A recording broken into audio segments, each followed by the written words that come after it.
Broadcast is now starting. All attendees are in listen-only mode. Hello, and this is Friday. It's Happy Friday. We hope for people that are listening, but for those that are going to listen to this on recording, you just know that we're having a good Friday. Hi, my name is John Raphael. I'm with the National Alliance for Direct Support Professionals. I'm the director of their educational services. Um, we are pleased to bring another installment of our National Alliance of Direct Support Professionals Code of Ethics. We are doing this 10-part webinar series in tandem with and in partnership with the Regional Centers for Workforce Transformation, which are funded by the New York State Office for People with Developmental Disabilities. And we've been having a real good time with these. We've made these webinars very specific in some ways, made them short, made them very meaningful, but ultimately made them to correspond with each of the 9 parts of the Code of Ethics, the NADSP Code of Ethics, which is adopted in New York State, and it's utilized hopefully by all the direct support professionals in New York State, and certainly hopefully around the country. These webinars are meant to be quickly listened to, but hopefully you'll take the information from these webinars and you'll be able to then have conversations afterwards, at work, with the people you support, with your fellow direct support professionals, with anybody that's interested in the topic at hand. These recordings of these webinars are going to be archived on the Regional Centers for Workforce Transformation website, which is workforcetransformation.org. And also on the nadsp.org website, we will archive all of these webinars. So without further ado, I'd like to introduce you to our presenter. And our presenter today is one of my friends and my dear colleagues, Chumi Connie Twersky. So I give it over to you, Connie. Relationships. Thank you, John. Hi, everybody, and welcome. I just want to warn you that this is not what my voice sounds like, and I kind of missed the part, John, where they said that they were going to have this as a recording on the RCWT website. Yes. I would have had a voice change before this. Yeah, I would have done something about that. So I do have to apologize because I am a little bit sick. So the good news about this not being in person, most of the time we complain about it not being in person. The good news about that is that I'm not going to breathe on all of you and share whatever it is that I have. So, John, I just want you to know I'm being very ethical here in supporting people's physical well-being. Okay. So I did that. I put that in your note. Thank you very much. Thank you. I appreciate that. So I'm not going to give you much information about me. If you want to know that, you can read about me. But I have been working with the NADSP for a little while. I kind of met John and Joe by accident, and it was a very lucky accident. And since I'm very limited in time, I'm going to probably talk pretty quickly. And of course, the topic that we're going to be talking about today is relationships. So let's get to it. Here we go. This tends to be a lot of our reactions to anything new that we get or anything new that we hear about. Oh, not again. Like, what is the state doing? Don't they have time to do anything else? Why do we have something new to do? Let's just get this out. Let's just make this a read and sign, hand it off to our staff, and move on with our lives. We are all so busy, and we are. We've got lots of responsibilities, lots of things to do, and we want to make things happen. And we've got this code of conduct which is very similar to our code of ethics. We have, these new competencies. We've got a competency tool to go with that. And now we've got the code of ethics. And there's this new CCO thing happening. So, what do we need this for? And the answer is very, very simple.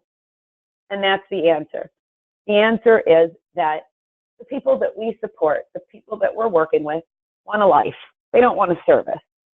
And we all do some really good work. And I've been many places. I've traveled a lot with Joe and John, and I've seen the work that DSPs do, that providers do, that families do, and that everybody does. And we do some great work. But there is a question that we need to ask constantly, and that is, can we do better? What more can we do? And how can we continue to change and help the people that we support have what they feel is a life and not a service? And, that is really a work in progress. And it's something that we have to work hard on. And I hate to say it, but we've got a ways to go. And if we treat the Code of Ethics like this is a living, breathing document, that will happen. And it truly will happen. I look at this on a regular basis. I refer back to it when I'm confused or not sure how to handle something. And I know that many of my colleagues do too. So if used correctly, it can make a huge difference. Let's talk about relationships. So definition, the way in which two or more people are connected, or the state of being connected. And, we all can probably, if you think off the top of your head about some relationships that you might have, I'm sure that you might be able to identify a couple of people in your life that would fit into this definition. And in every topic that I bring up now, instead of my repeating it each time, I'd like you to think about the people that we support and how this might apply to their lives. So I'm going to do this with one of them. People have relationships. Yes, they do. But who do they have relationships with? Do they have relationships with their DSPs? Do they have relationships with their friends at day program? Do they have relationships maybe if they live in a group home with their friends at the home? And were these relationships that they chose, that they planned? Or did this sort of evolve and are they not really relationships, but rather somebody that I can talk to because they're there? So just something to think about. And again, I think that what DSPs do for people is absolutely outstanding. And what we do at the NADSP is focus on helping DSPs get to the top of the page and do the best work that they can do. At the same time, the people we support want relationships with somebody other than their DSPs, with people in their lives that are meaningful to them and not to everybody. It's not what we have in our lives, but who we have in our lives that counts. And I think that we need to remember that it's not the what, but very much the who. So here are some questions that I'd like you to ask yourself while you're listening to this. Do I fit in? Am I different? Or am I similar to most other people? And do people like me? I'm sure that on one occasion or another, we ask ourselves this, but do we ask it to ourselves every single day? And that's something that we need to think about, because it tends to be that if somebody's different, they're bound to be lonely.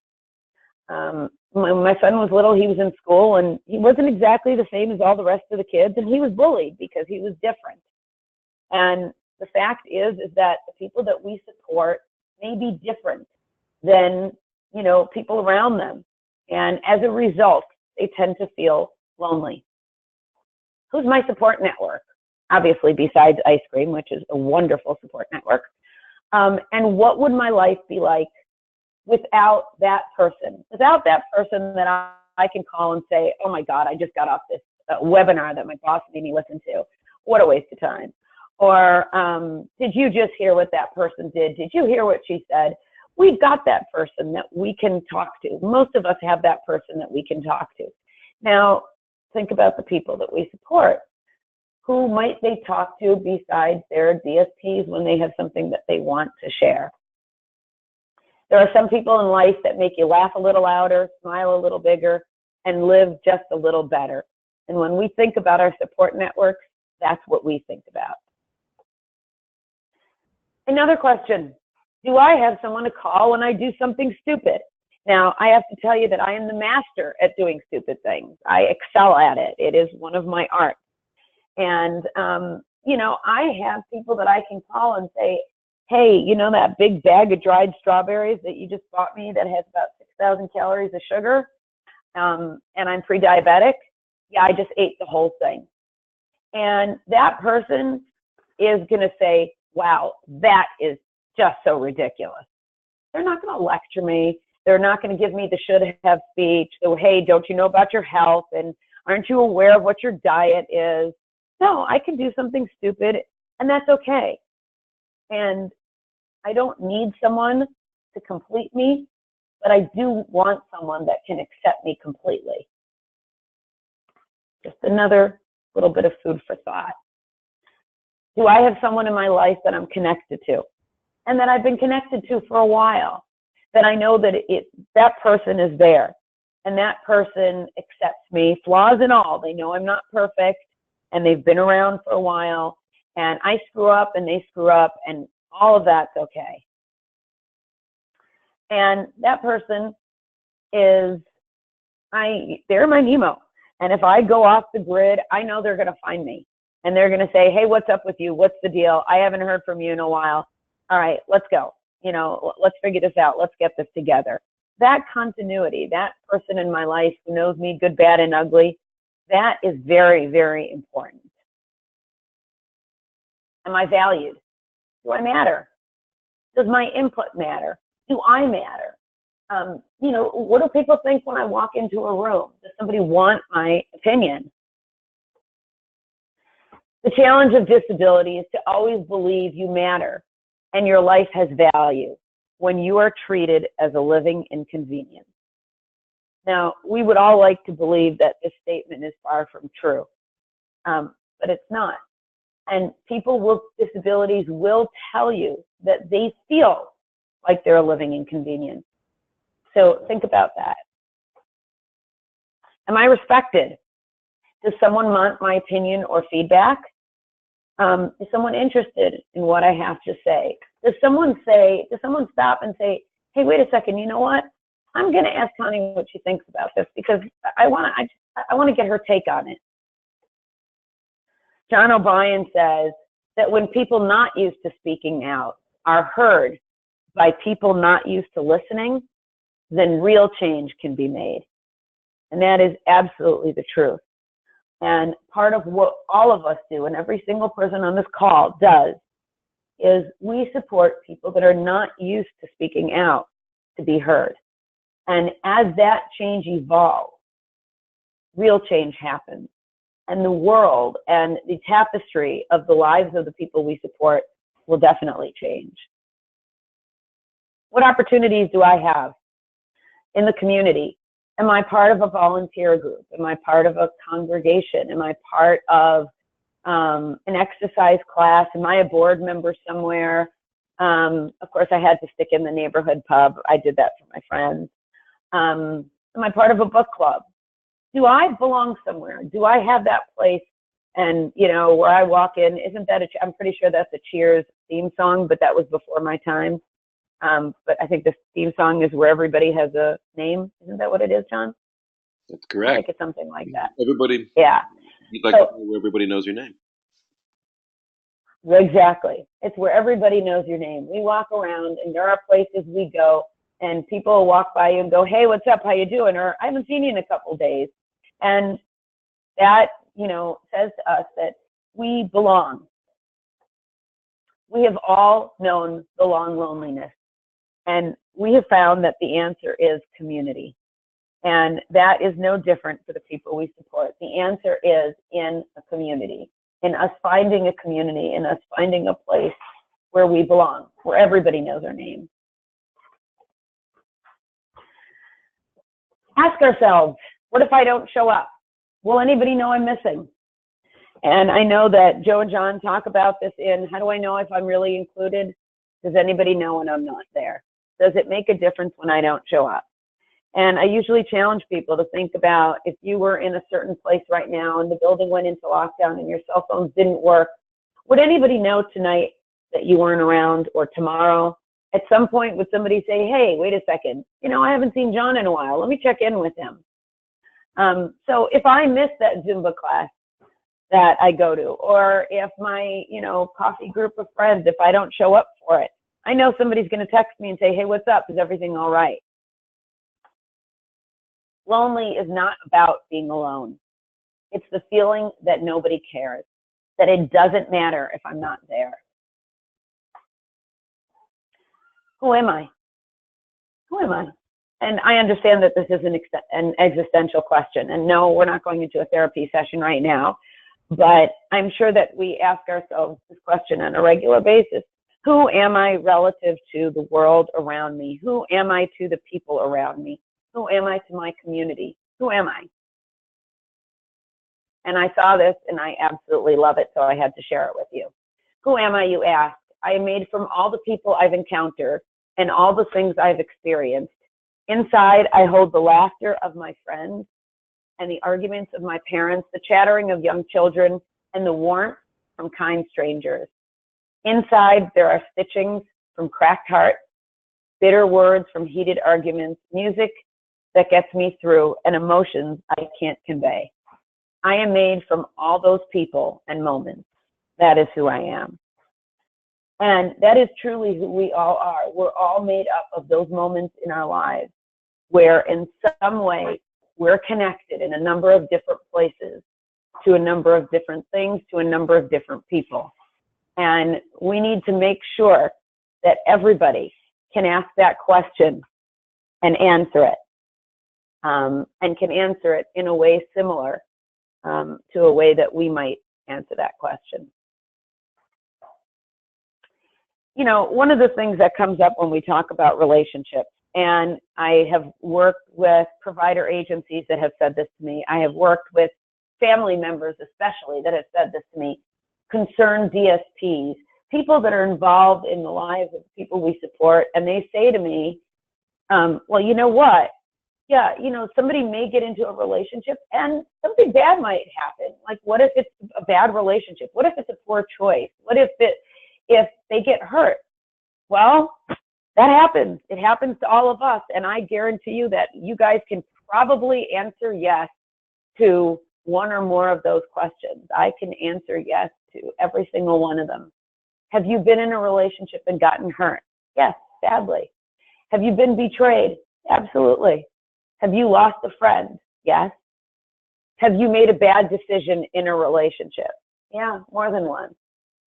And I think that we can all relate to some components of that. And what we don't allow for is for the people that we support and want to protect so much, we don't allow for them to have the dignity of risk, to take a chance, to have an experience. And maybe the experience will be a wonderful one, and maybe it won't be a wonderful one, but it's an experience.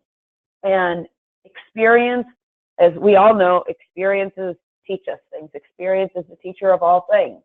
And we all learn, and typically we learn from bad experiences. And people are going to have good experiences and they're going to have bad experiences, but experience is what makes up our lives, and it's what makes our lives interesting, and it's what makes our lives meaningful. Fear is really about loneliness, and the root of fear is isolation. And so many of the people we support are afraid of so many things because they don't want to end up alone or isolated. And it's just something that we need to think about. So what can we do? And I think what we can do is that we can pay attention to all of those things we talked about when we're interacting with the people that we support and people that we care about, and we can think about it. But in addition, pay attention. People are telling you things, pay attention, process. And don't just process the words, but process what's behind that word. Process what's behind what someone's telling you. And make sure that we listen, not just with a half an ear, but listen. Ask people questions. What's important to you? What do you like? What do you want? What are your dreams? What are your goals? And it's important that we not judge people's relationships. Sometimes people have relationships that we don't understand. And it's really important that we not judge it, but we learn about it. We ask them questions. We find out what that relationship means to them. And it's important that we not insert ourselves into relationships where we don't belong. We need to take a step back and watch it and see if somebody needs our support, then they can ask for it. And we can be there for people when they need us to be there. And watch. Try something new. If somebody wants to have a new experience, you might suggest a couple of things. Maybe it'll work, maybe it won't work, maybe it'll be a terrible experience. But let's be open to trying new things. Let's be open to trying something different. And let's build on what works. If we try something, a little small something, and we take that one small step for mankind, and that one small step works, well, then let's take that second step. Don't stop there. So, Joe always uses the example of that Yankees game and that person who loved sports and wanted to go, and he was so involved with the Yankees, and his DSPs worked really hard to get him to that Yankees game, but then they stopped. Don't stop there. Take it to that next level. Build on that. Help a person find a Yankees fan club, Yankees friends. Maybe somebody can volunteer somewhere and become more a part of the community. So it's important that we do that. And we need to be patient because relationships take time. We need to build them one brick at a time. And we need to remember that everything is a process, especially relationships. When we help build relationships, we help people build relationships. It's who we know, it's not what you know. We may know somebody that has similar interests, whether somebody likes quilting or going to a baseball game, likes a certain sport that we don't understand. Like for me, that would be soccer. I think it's just football gone wrong. So we need to help connect people. It may be a certain type of music. It may be a certain place that people enjoy going to. Help connect people. I know I'm limited on time, so we're finishing up, just to let you know. Help people make phone calls to people that matter in their lives or to somebody they just met that they care about. Help them pick up that phone and follow up. Help them go visit somebody that matters. And it doesn't just have to be on Mother's Day, on Christmas, or on Thanksgiving. But people can pay a random visit. Help people send emails if they're able to use modern technology. I'm still on AOL, so I'm not the person to talk to, but help people send emails. Help people stay connected and stay in touch. Help people remember birthdays of others that matter to them. We want people to remember the birthdays of people we support. We have to talk about reciprocity. It's got to be a two-way street. And help people maintain those relationships. All of this is about maintaining a relationship, not just having that one-off Yankees game, but continually working on keeping that relationship alive and reconnecting and reconnecting and reconnecting, so that builds a relationship. And that is super important to people being able to have relationships and keep relationships. So we just touched upon relationships, and that is one of the 9 tenets of our code of ethics, as you can see from here. And relationships is one of the key tenets of the code of ethics. It is super important to people, and it connects them to so many other things. And in order to help people build and maintain relationships, we have to use all of these code of ethics. We have to keep them alive, because every single one of them is going to be involved in helping people build relationships that matter to them. Here we have the preamble to the code of ethics, and we urge you to read this, and it kind of gives you an outline to what, of course, our vision, purpose, and mission are, and the mission of the DSP in using these code of ethics. And as long as we're using our values, which is our code of ethics, our skills, and our knowledge, we are going to help people truly build better lives. John, do you want to touch upon that? Yeah, I think it's important that, and we pretty much cover this in all of these in all these webinars, that the preamble, when you read through it, and it takes just a few minutes to read through, it really sets the foundation for why we do what we do and what the importance is in terms of having a code of ethics in doing what we do. So the preamble is it's beautiful. I read it all the time, and it's something that it sounds kind of corny, but the reality is to read that really can reignite a DSP. It certainly reignites me. So I really recommend. Yeah. I recommend it a lot. So, Connie, I think we have a couple questions. Okay, I have 2 more slides to go through, so sure. bear with me for a second. This is key to everybody who's listening to this. Don't be silent when it matters.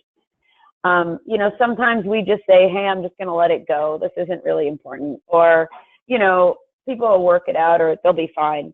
And that is absolutely not true. The philosophers are wrong. It's not words that kill, it is silence. It is the silence in people's lives. It is the silence in their relationships. It's the silence in their communities.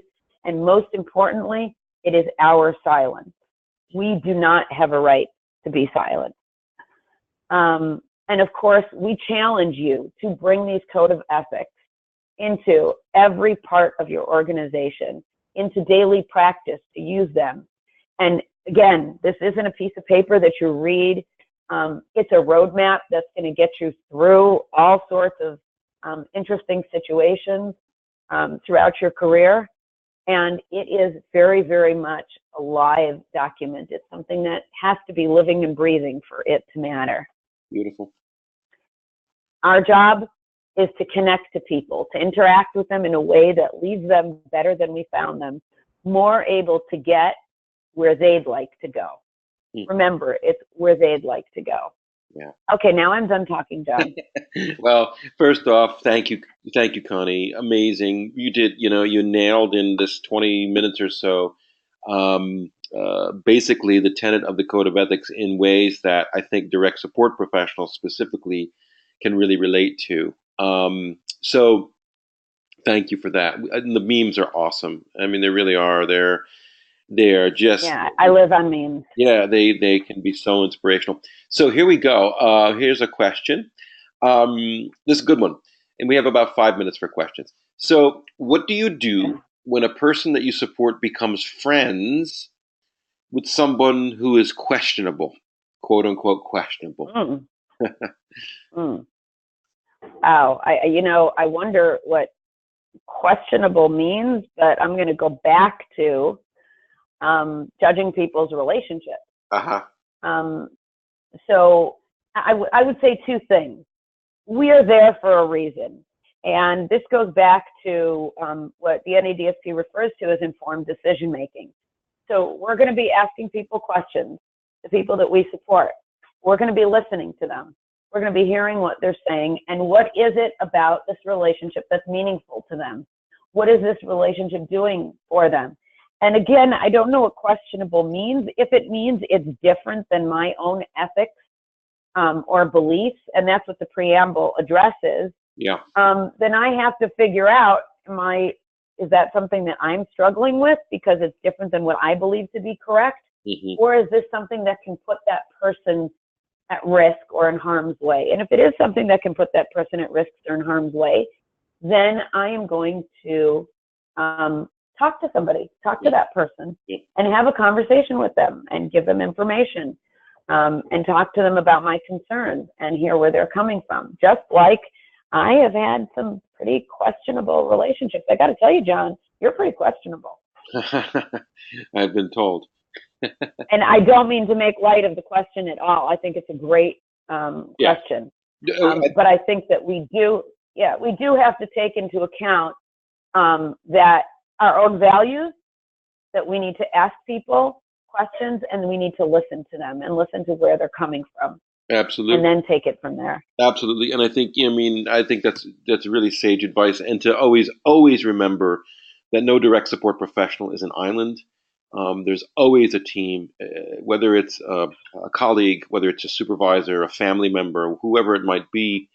If there are things that are questionable when it comes to certainly harm, and that's where we get into when we think about confidentiality. That's another one of our codes. But the reality is, we do have to. Sometimes that will have to take a secondary spot when we are looking at safety. And there it is. Once again, in this little answering this question, how amazingly complex it is to be a direct support professional, because relationships, they're not easy things to begin with, but to help people foster relationships, oh my goodness, it's a wild jungle, So let me see if there's any more questions. I have a whole list here. Let's see. Here we go. The information was great, but it is so difficult for the DSPs that I work with to be able to stay positive, because even with small pay raises, they are barely able to keep food on their table for their families. They work 2 and 3 jobs and the third job, and then they can barely stay awake, which I think I'm going to just kind of edit this question, that it's hard I think, for some direct support professionals, I think this person is asking, it's hard if your personal life is so perhaps difficult, and we get that.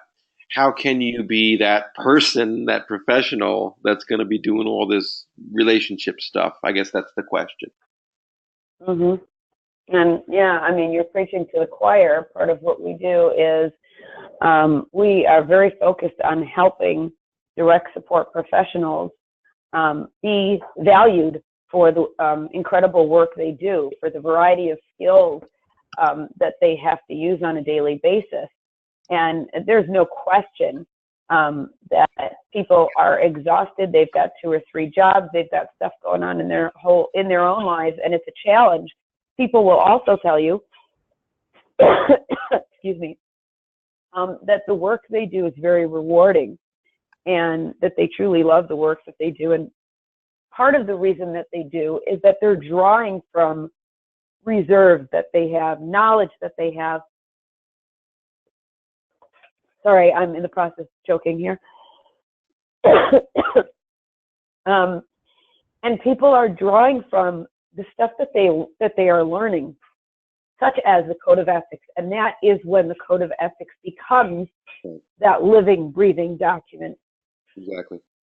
Because I'm so tired, because I'm worn out, because I don't have the energy to do so many of these things, I got to go back and read that. Yeah. And I have to refer to it. Yeah. No, I think that along with, I mean, wages are important, obviously, and I think all of us, including, many advocacy groups, there's wage campaigns going on. We get it, we know, we realize it, and it's vital. But I think, in spite of that, direct support professionals have an absolute obligation to act, ethically and competently. Regardless of the level of pay, it's still a profession that has to be abided by in terms of professional ethics. So, I Absolutely. think we have come to 2:30. And I think I would like to thank Connie once again for this great presentation, all the great memes that we saw, but more so the message sent to all direct support professionals about really, really identifying yourself in terms of how you perceive your role as a direct support professional, but also that the main thing about being a direct support professional, one of the main things, is we have to foster people and help them build relationships. And we can only do that if we really understand what relationships are.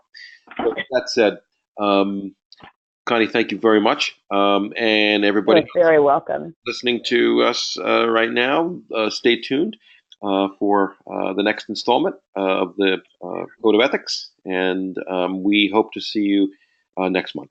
Thank you very much. Have a great weekend, guys. Thank you.